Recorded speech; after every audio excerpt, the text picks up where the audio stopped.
देखिए वक्त हो चला है आज की कहानी का, तो हम आपको सुनाते हैं आज की कहानी मक्खन मलाई।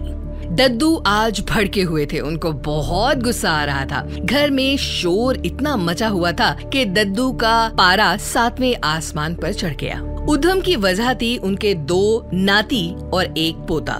तीनों की उम्र एक जैसी थी, 5 से 7 साल के बीच में। पहली बार इकट्ठे हुए थे गांव के बाड़े पर छुट्टियों में। दद्दू जरा टेढ़े किस्म के इंसान थे। हर वक्त मैं, मेरा कमरा, मेरा खाना, मेरा बिस्तर, मेरी अलमारी, बस इसी मैं में वो उलझे रहते थे। कोई आए कोई जाए उनको फर्क नहीं पड़ता था। बस उनके कमरे में कोई दखल अंदाजी करे, कोई शरारत करे और कोई सामान को इधर से उधर रखे तो ये उनके लिए नाकाबिले बर्दाश्त था। घर में एकदम शांति होनी चाहिए और सारा सिस्टम चुस्त दुरुस्त होना चाहिए। आज इन तीनों बच्चों ने उनके सारे नियमों की धज्जियां उड़ा दी थी। पलंग पर गुलाटियां खाई, जाकर फिर फाइलों के साथ झगड़ा किया, पिल्लो फाइट की, चादर को जमीन पर फेंक दिया। तो दद्दू जी के कमरे की हालत ये थी कि पुरानी गांधी टोपी नाव बनकर बाल्टी में उल्टी होकर तैर रही थी। छाते की झोपड़ी बन चुकी थी। अलमारी एक पहाड़ी बन गई थी जहां बच्चों ने अपना सारा सामान रखा हुआ था और खानों में पैर रख कर ऊपर चढ़ रहे थे और वहां पर रखी सुराही को उन्होंने उल्टा कर दिया था।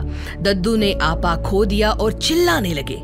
बच्चे बेचारे डर गए। सत्तू कूटती हुई बुआ आई और ये सब देखने लगी। घर की बड़ी थी सो दद्दू से बोली, आज जो ये सब घर में हो रहा है ना, इसे देखने के लिए आदमी नंगे पैर मंदिरों, मस्जिदों, गुरुद्वारों में जाकर सर पटकते हैं कि हमारे घर में औलाद हो, नाती पोतियां हो, उनका शोर हो, उनका हुड़दंग हो। मन्नतों से ये नसीब होते हैं। और तुम जरा होश करो। थोड़ी देर बाद ये सारा सच दद्दू के दिमाग में आ गया और उन्हें समझ आ गया। फिर दद्दू घोड़ा बन गए। उनकी पीठ पर तीनों बच्चों की पलटन लद चुकी थी और तीनों ने अपने सर पर टोकरियां भी रखी हुई थी। दद्दू आवाज दे रहे थे, मक्खन ले लो, मलाई ले लो, और बुआ जी दूर खड़ी हंस रही थी। So dear friends, this was the story Makkhan Malai. इसमें क्या बताया गया है? ये बताया गया है कि घर में अगर आपके बच्चे हैं और वो शोर कर रहे हैं, वो हंसी मजाक कर रहे हैं, आपके घर में बच्चों की खिलखिलाहट की, चहचहाहट की आवाज आ रही है, तो योर हाउस इज ब्लेस्ड। उन लोगों के बारे में सोचिए जो बिल्कुल एकांत में रहते हैं, अपना कहने के लिए कोई भी नहीं है, घर में कोई किसी से बात ही नहीं करता या बात करने के लिए कोई है ही नहीं।